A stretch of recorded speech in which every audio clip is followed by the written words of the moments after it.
আসসালামু আলাইকুম। Hello everyone, কেমন আছেন সবাই? আশা করি ভালোই আছেন। আমিও আলহামদুলিল্লাহ ভালো আছি। অনেক দিন পর একটু বাইরে বের হচ্ছি। অনেক দিন পর বলতে যে পরিমাণ গরম, বাসায় আসার পর একটু বের হতে পারি নাই। প্রচণ্ড গরম। এই গরমেও কি করব, বাইরে বের হতে হবে, কোনো কিছু দরকার তো লাগতেই পারে। তো বের হয়ে যাচ্ছি একটু ঘোরার জন্য। আর ঘুরতে যাব আমার বোনকে নিয়ে। সে একটা জায়গায় যায় না এখনও, তাকে নিয়ে সেখানেই যাচ্ছি। আর কোথায় যাচ্ছি, কি কি করব, সব কিছু এই ভিডিওতে শেয়ার করব।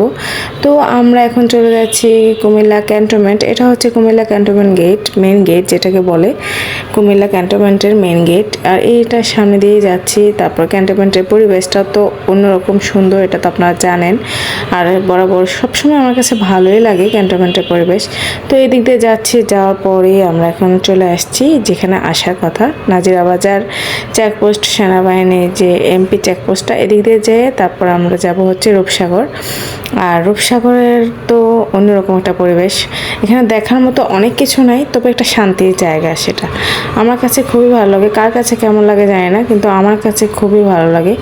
আর ক্যান্টনমেন্টের এই রূপসাগরটার মধ্যে গেলে একটা অন্যরকম একটা প্রশান্তি ফিল হয়, অনেক বাতাস থাকে, পরিবেশটা খুব সুন্দর থাকে। তো আমি আর আমার ছেলে যাচ্ছি, সাথে আমার বোনও ছিল। আমার বোনকে নিয়ে গিয়েছিলাম। এই যে দেখেন কত সুন্দর, আসলে একটা সাগরের মাঝখানে কিছু ঘোড়া আছে, তারপরে পরিবেশটা পরিষ্কার পরিচ্ছন্ন, এটাই একটা সৌন্দর্য আর কি। আসলে অনেক ভালো লাগে, আমার কাছে তো খুবই ভালো লাগে, আপনাদের কাছেও নিশ্চয়ই গেলে ভালো লাগবে। তবে গিয়ে লাভ হলো কি, যে পরিমাণ গরম, গরমের যন্ত্রণায় কোনো কিছুই ভালো লাগে না। এই যে দেখেন কত সুন্দর নিরিবিলি একটা পরিবেশ, মানে দেখেই একটা প্রশান্তি লাগছে। এই যে দেখেন কত রোদ উঠে আছে, তারপরও একটা বাতাস আছে, বাতাসটাই অনেক ভালো লাগছে। এই যে দেখেন কি পরিমাণ বাতাস, অনেক বাতাস, খুবই ভালো লাগছিল বাতাসটা। তারপর পরিবেশটা ওভারঅল আমার কাছে ভালোই লাগছিল। তবে এত গরম যে বাতাস আসার পরেও গরম প্রচুর ছিল, যার কারণে বেশিক্ষণ এখানে বসে থাকতে পারি নাই। আমার বোনের যেহেতু ফার্স্ট টাইম দেখা, ওর কাছে খুবই ভালো লেগেছিল। আর আমি তো কয়েকবারই গিয়েছিলাম, আমার কাছে তো ভালোই লাগে, আর ওর কাছেও অনেক ভালো লেগেছিল। তারপর আমরা একটু ঘুরে দেখছিলাম। আর পরিবেশটা দেখেন কত সুন্দর পরিবেশ, কত নিরিবিলি, পরিষ্কার পরিচ্ছন্ন এই রূপসাগরটা। আর ক্যান্টনমেন্ট এরিয়া তো, ক্যান্টনমেন্ট তো এমনিতেই অনেক সুন্দর।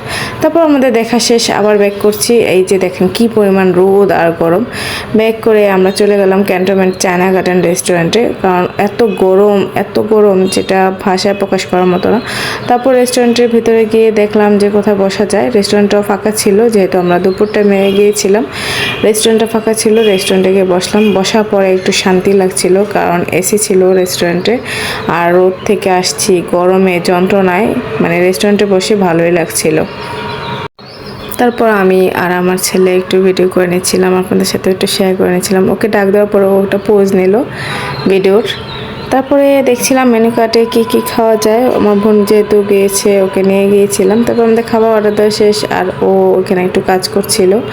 তারপর আমি আর আমার ছেলে মিলে দুষ্টামি করছিলাম বসে বসে, কারণ খাবার তো অর্ডার দেওয়ার অনেকক্ষণ পরে আসে, সাথে সাথে তো আর আসে না, তার জন্য আর কি। তো আমাদের এই দুষ্টামি করতে করতে খাবারটাও চলে আসছে। এই খাবারগুলো অর্ডার দিয়েছিলাম। এই যে একটা সেট মেনু ছিল, fried rice, fry, chilli chicken, তারপর চিকেন ফ্রাই দিয়েছিলাম, আর সাথে দিয়েছিলাম চাউমিন। আসলে ফ্রাইড রাইসটা খাওয়ার পরে আর এগুলো তো খেতে পারি নাই, তারপরে এই সবগুলো পার্সেল নেওয়া হয়েছিল। তো এই খাবারগুলো খেয়ে দিয়ে এখন আমরা চলে যাব বাসার দিকে। তো খাবার খাওয়া শেষ, যেগুলো বাকি ছিল এগুলো পার্সেল নিয়ে বাসায় চলে আসছি। তো এখন বের হয়ে যাব। বের হওয়ার পথে দেখি যে এখানে রেস্টুরেন্টের পাশে সুন্দর গাছ লাগা রাখছে। গাছগুলো আমার দেখতে বরাবরই ভালো লাগে। তো সবাই ভালো থাকবেন, সুস্থ থাকবেন। আজকে ভিডিওটা এই পর্যন্তই। ভিডিওটা কেমন লেগেছে জানাবেন, আর ভালো লাগলে এটা লাইক কমেন্ট শেয়ার করবেন। আল্লাহ হাফেজ।